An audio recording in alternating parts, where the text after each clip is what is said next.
Hey there, it's Erin with Time Saving Templates, and today we're going to go over an example of using a recipe calculator. It's also called a bake sale pricing calculator. This has to do a lot with pricing food items that involve doing conversions in the recipes. For example, if you are using certain ingredients in a recipe and you have to convert from cups to tablespoons or grams or liters to milliliters, this will help with the conversion process to help you price how much each material is costing inside the recipe. So we had some questions come up about this template, and Elise, who's been helping a lot with questions and custom orders, has gone over the first part of using the bake sale template. And then there's also an upgrade option to include tracking inventory related to that pricing calculator. So I'll go ahead and let Elise take over that part. And so here she is. This is a demonstration of the bake sale conversion pricing template. So I want to show you how you're going to actually use this template. So the very first thing you need to do is you need to enter your hourly rate up here if you want that to be calculated. This first section is going to be your supplies. So you're going to enter in your item description, you're going to put in your price paid, how much you got, what the original measurement was, and what you want the measurement to be.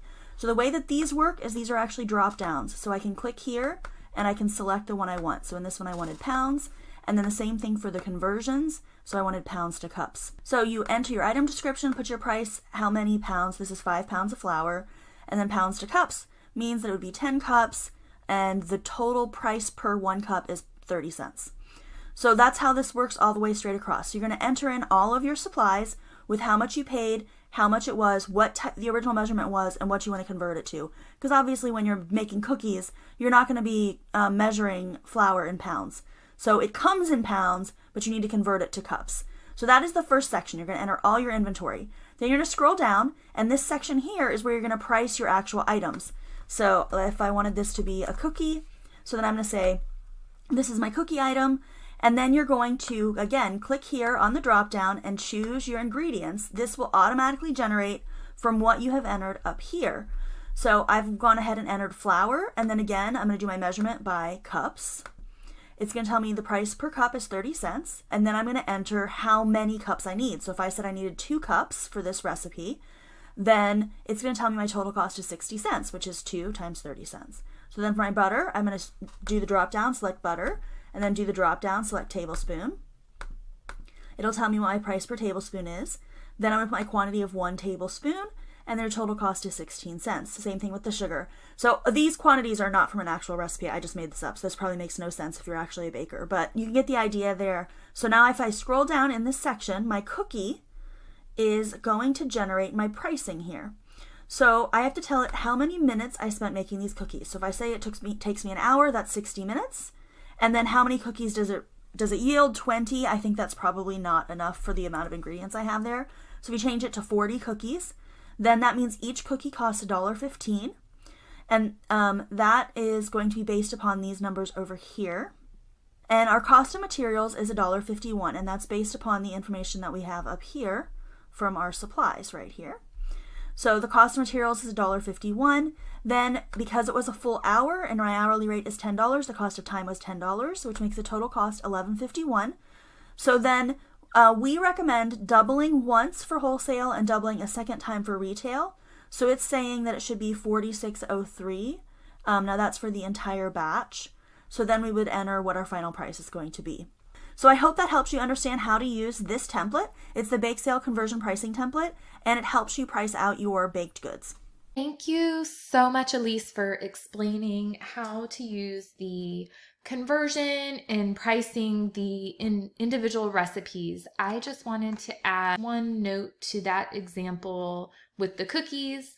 The entire batch of cookies priced out to 46. You can also do the price per cookie or whatever you are baking. If you're going to be selling them individually, you would enter that number here. So for this example, this batch made 20 cookies.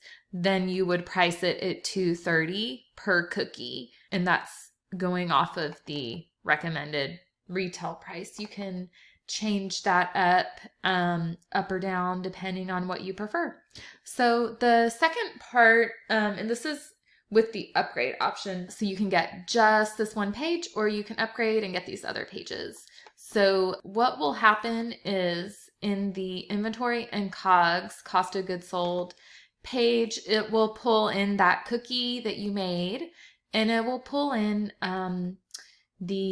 just the cost of the materials, which we didn't really enter very many materials, so it's just $1.50 right now. You can then mark that as made and sold.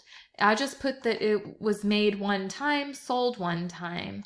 And then if you come over here to the ingredients inventory, anytime you add new information to the pricing inventory pages and marking things as made and sold, you're going to want to do a data refresh here. I already did that. So basically this is showing the inventory in the converted measurement.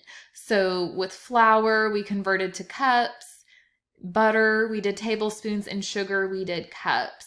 So it's showing you after you've used up those amounts in your recipes that you sold, it's showing the amount of materials available. We started with 10 cups of flour. Now we have 8 cups after that recipe. And that's pulling from what you have entered in your ingredients here. We started with 10 cups of flour. That's after converting it from pounds to cups.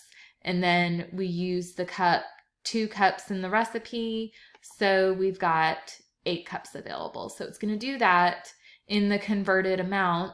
And as you replenish your inventory, you would then need to come back here and update a cumulative amount for these numbers. So if you added 5 more pounds, we would then change this to 10. And you would also want to add in the price. If you paid another $3, you would add in 6. That way it keeps everything, your inventory, accurate. And so after you've priced the recipes, and I believe right now we have room for 30 recipes, you can continue marking them as made and sold. So if I come back and I do another batch, then I'm going to update this to 2 items made and 2 items sold. And then if I come here and I do another refresh, it's going to update that. It added in the 10. I added 10 more cups of flour, so it added that in. And then it also subtracted again 2 more additional cups from that, so we get our current available. So that is the main part of the upgrade, is keeping track of when you're running low on items. So here we have 1 cup of sugar left. So you would either probably want to flag that to reorder. And I also wanted to note something new that we are adding is your own conversion table. So this part is being updated with all the current options that we have for converting it. But if you have a conversion that is not listed here and you want to add your own, or if you want to remove some of these options and just have certain conversions, you can edit and add your own conversion. We've had a lot of questions and people asking to add their own conversions. And so usually we've been doing that as a customization for you, but it turns out it's probably going to be easier for you to just be able to enter your own. So what you would do is, you would need to enter the plural and singular because it just helps with the different drop downs that we have. And then, so you're just going to enter what you're converting from. So we're going to do cups and what you're converting to, cups to grams. After that, it's going to ask you how many grams are in 1 cup. You're going to search or do your own measurement, however you want to do, and you're going to enter that number here. And that is what is going to link to everything and convert it properly in this page.